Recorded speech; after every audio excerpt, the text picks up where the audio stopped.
Salut les Simone, bienvenue dans ce nouvel épisode. Cette semaine, je voulais voir avec vous un sujet ô combien difficile, je le comprends bien, qui est sur comment négocier son départ d'une entreprise intelligemment, donc sans drama et sans culpabilité. Si vous êtes en reconversion, que vous en avez ras-le-bol ou que vous êtes en quête d'alignement, c'est un passage qui va être clé pour vous dans votre transition professionnelle. Donc, c'est pas le tout de faire une reconversion. Il y a aussi le fait de quitter son entreprise pour aller vers une nouvelle. Et effectivement, ça peut être intéressant à ce moment-là de pouvoir négocier son départ. Je vais tout de suite remettre, on dirait que j'ai déjà commencé à le faire, pas du tout.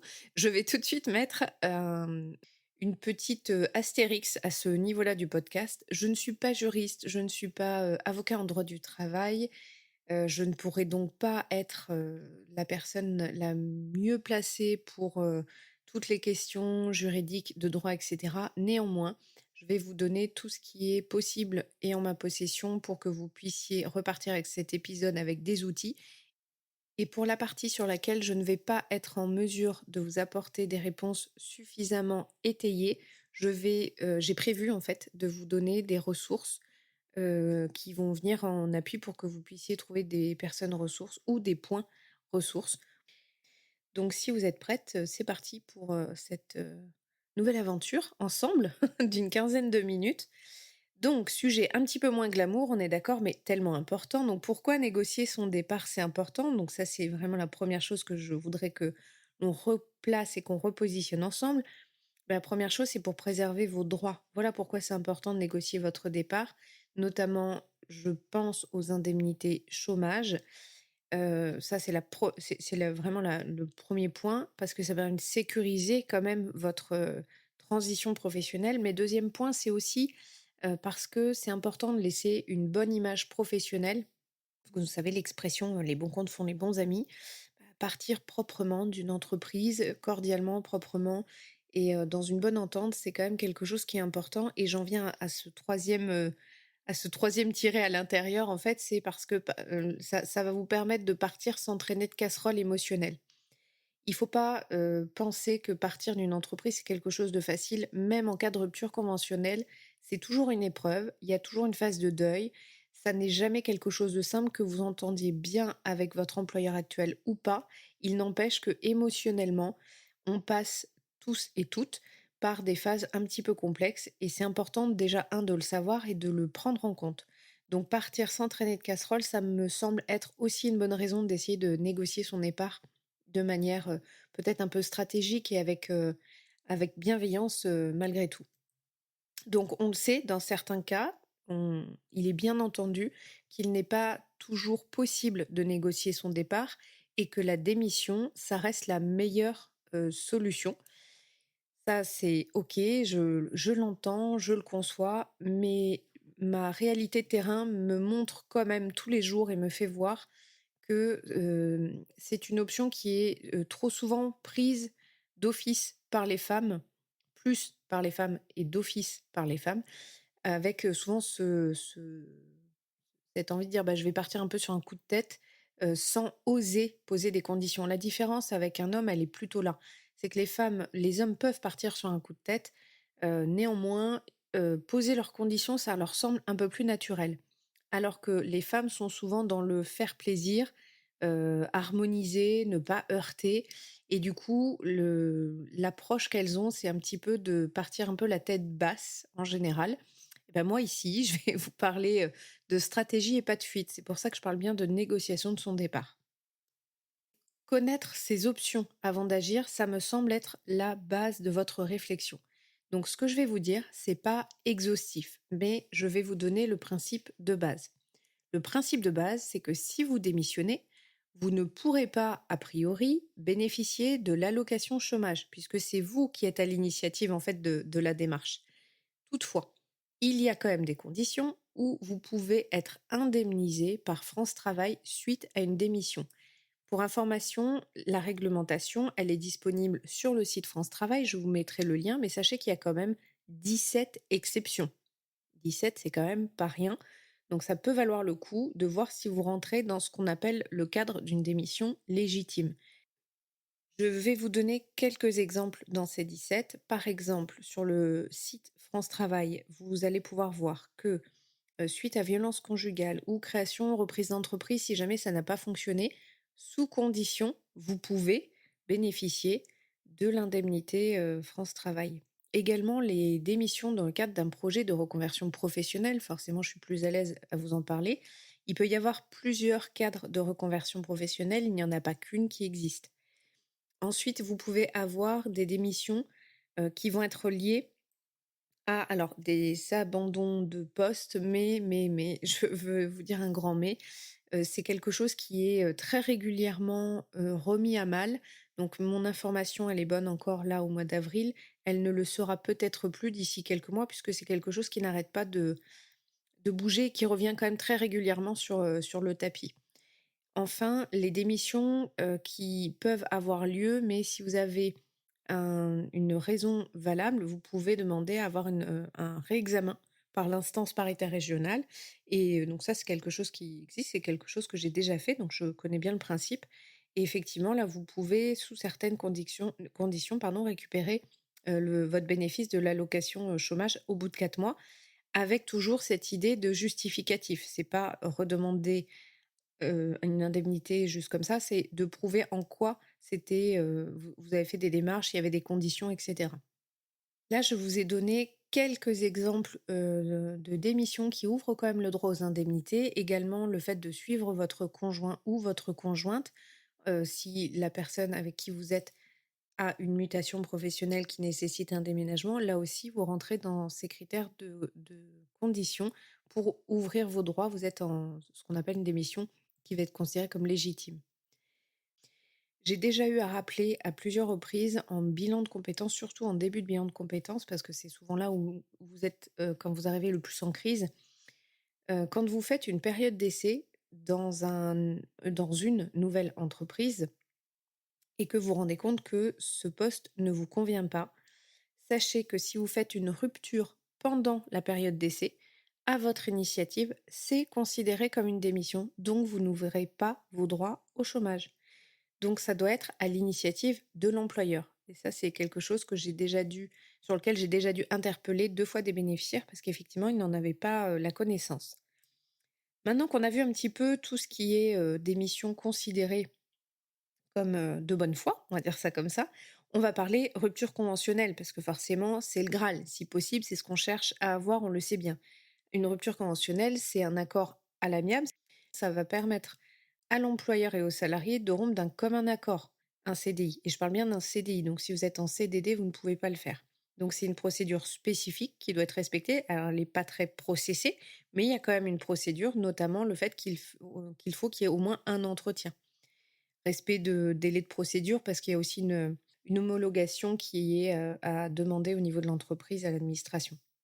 Donc la rupture, enfin la convention de rupture, elle est signée entre l'employeur et le salarié et à l'intérieur, elle prévoit les conditions de la rupture avec les indemnités spécifiques. Comme je vous disais, la rupture conventionnelle, il y a un minimum qui est prévu par la loi, mais c'est un minimum, c'est-à-dire qu'il y a encore des choses qui peuvent se négocier. Et c'est tout là, tout l'intérêt de ce podcast, quand je parle de négocier sa rupture, c'est que tout peut être négociable dans une rupture conventionnelle. Notamment, vous pouvez avoir ici des arguments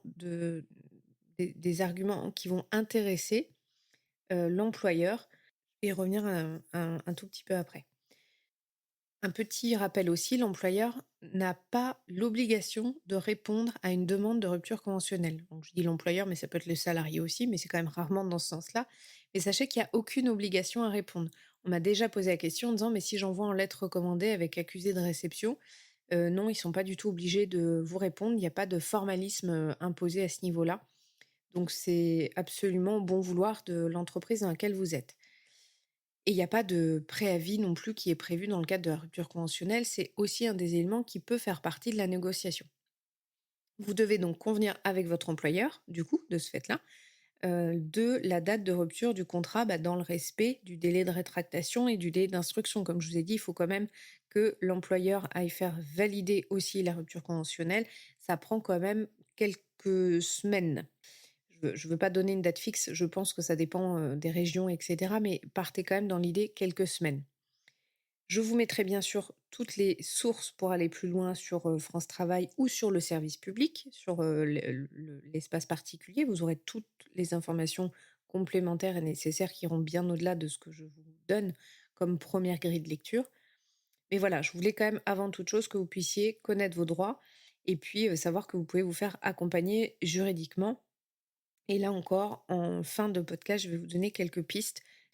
La phase d'après, une fois qu'on sait si on peut avoir une rupture conventionnelle ou pas, bah, c'est de préparer le terrain. Donc, le terrain, comment ça se prépare? Bah, déjà, c'est d'analyser pourquoi vous voulez partir.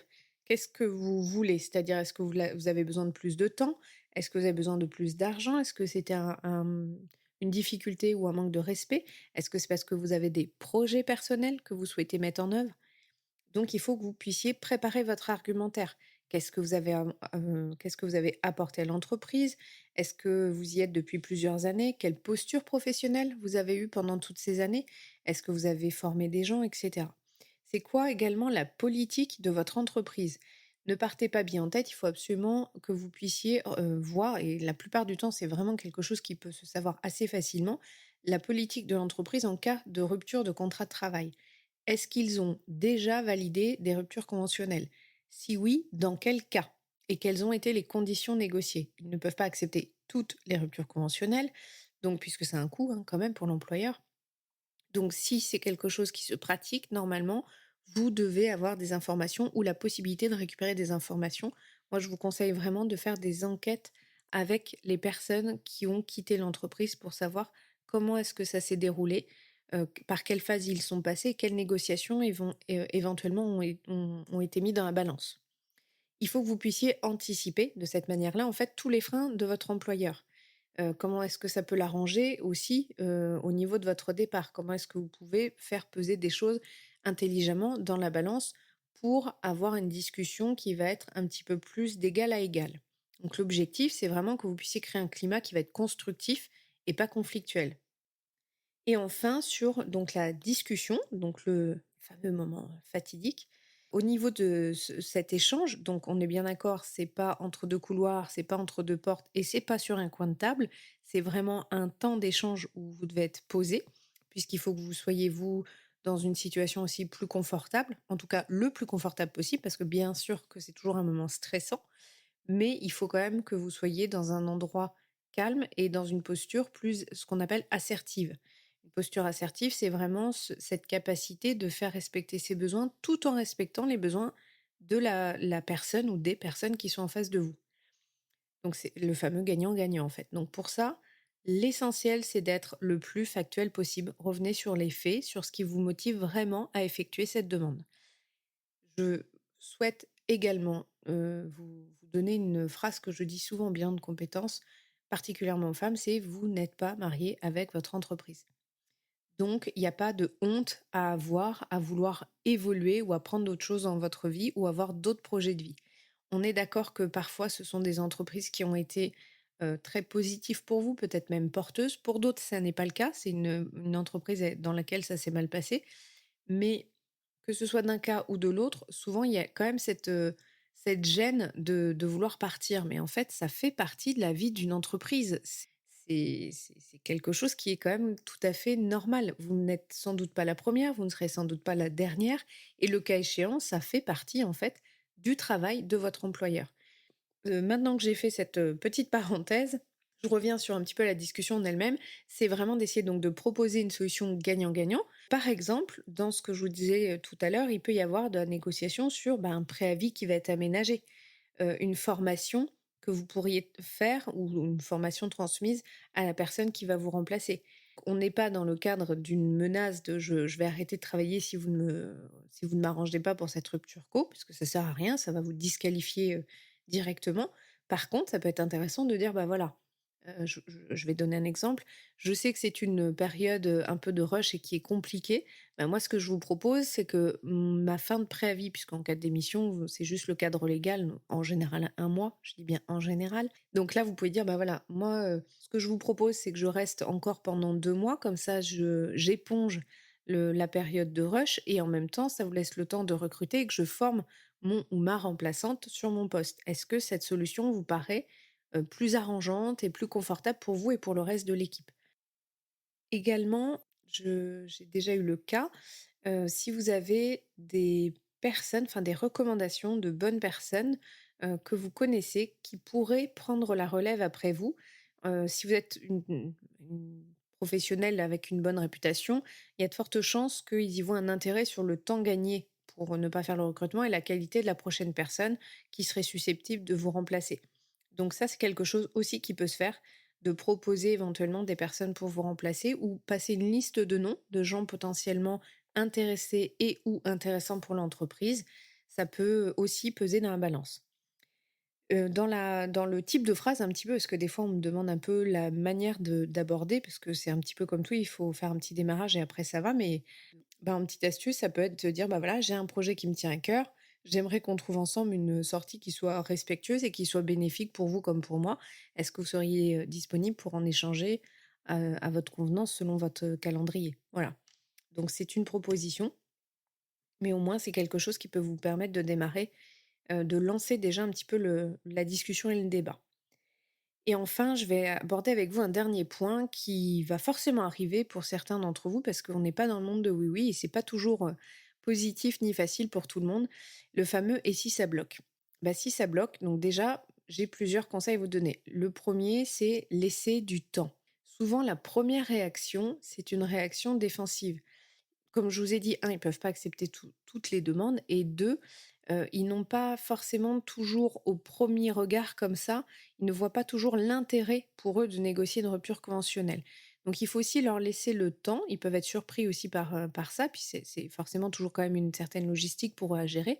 Donc leur laisser un peu le temps de voir, de digérer un petit peu la nouvelle et de savoir, si quelque chose éventuellement pourrait effectivement se mettre en place et être intéressant pour vous comme pour eux. Bah, ça nécessite, voilà, d'avoir une posture où, vous pouvez leur dire que vous pouvez aussi leur laisser, quelque temps de réflexion et qu'ils reviennent vers vous, d'ici quelques jours, le temps d'en prendre connaissance. Deuxièmement, vous pouvez impliquer un tiers. Sachez que vous pouvez être représenté et vous pouvez donc demander à un représentant du personnel d'être présent ou à quelqu'un pour de la médiation. Autre levier possible, c'est proposer, des leviers internes, par exemple une mobilité interne ou un congé sans solde et cetera. Il peut y avoir aussi des fois, voilà, des positions à prendre qui seraient comme ça un petit peu des entre-deux et qui pourraient, se négocier plus facilement. Il faut aussi comprendre que, bah, voilà, l'employeur, il aura tendance à réfléchir par rapport à la limite d'un risque légal qu'il peut avoir. Donc c'est pour ça que je vous disais, essayez d'anticiper, de préparer le terrain, ça va vous faire gagner beaucoup de temps. Il faut aussi être vigilant, bien sûr, si jamais ça se passe mal, à ne plus vous impliquer dans des missions qui ne font pas partie de votre fiche de poste, puisque bien sûr, personne n'est dupe et ça va jouer forcément dans la balance. Maintenant, j'aimerais bien terminer ce podcast en vous donnant, comme je vous disais, quelques lieux ou personnes ressources qui pourraient vous aider à aller plus loin. Ça arrive quand même assez souvent qu'on soit perdu et on ne sait même pas vers qui se tourner. Donc, je trouvais important et nécessaire de pouvoir vous apporter une réflexion, en tout cas des ouvertures sur des personnes ou institutions qui peuvent être ressources, pour vous, pour aller plus loin dans la spécificité, de la rupture que vous souhaiteriez avoir et opérer avec votre entreprise. Vous pouvez demander pour ça un juriste en droit du travail. Également, je trouvais intéressant de vous parler de la maison de justice et du droit, puisque c'est des consultations, donc il y en a déjà un petit peu partout, et ce sont des consultations gratuites. Donc pour vous donner un petit peu un ordre d'idée, vous avez plusieurs professionnels qui vont se présenter, à des temps différents à la maison de justice et du droit. Donc vous pouvez avoir un avocat en droit du travail qui va venir, par exemple, tous les mercredis après-midi entre 13 heures et 15 heures, et cetera. L'idée, c'est que vous puissiez les appeler et savoir expliquer votre problématique et savoir à quel moment un expert compétent pourrait répondre, à votre demande et ça, ce sont, enfin et ce que je vous indique là, c'est consultation gratuite. Également, il est possible de passer un petit coup de fil à l'inspection du travail. Alors, je suis pas en train de dire qu'il faut dire à l'inspection du travail de venir là où vous êtes, mais vous pouvez les appeler pour savoir un petit peu les questions sur la légalité ou la procédure d'une rupture et sur les obligations de l'employeur. Ils peuvent également vous renseigner. Et également, il peut y avoir les conseillers syndicaux, les représentants de personnel, un avocat en droit du travail et un CEP, donc conseiller en évolution professionnelle. Là aussi, vous en avez un petit peu partout. Numéro gratuit accessible, vous tapez juste CEP le plus proche de chez moi. et vous aurez, quelqu'un qui n'est pas juriste non plus, mais qui peut déjà vous donner un premier niveau d'information ou vous donner, les coordonnées, d'experts que vous pourriez consulter pour, vous aider dans cette phase de vie qui est toujours un petit peu complexe, on le sait, mais qui peut quand même se terminer la tête haute et émotionnellement d'une belle façon pour vous et ça, c'est le plus important. Donc voilà, j'en arrive à la conclusion de cet épisode. J'espère qu'il sera instructif. Une fois de plus, il fallait que je choisisse un angle pour vous parler de tout ça. C'est pas forcément simple. Donc j'ai essayé de donner au moins une première grille de lecture. Mais il est tout à fait possible de nous écrire et de nous laisser des messages pour nous poser des questions plus précises.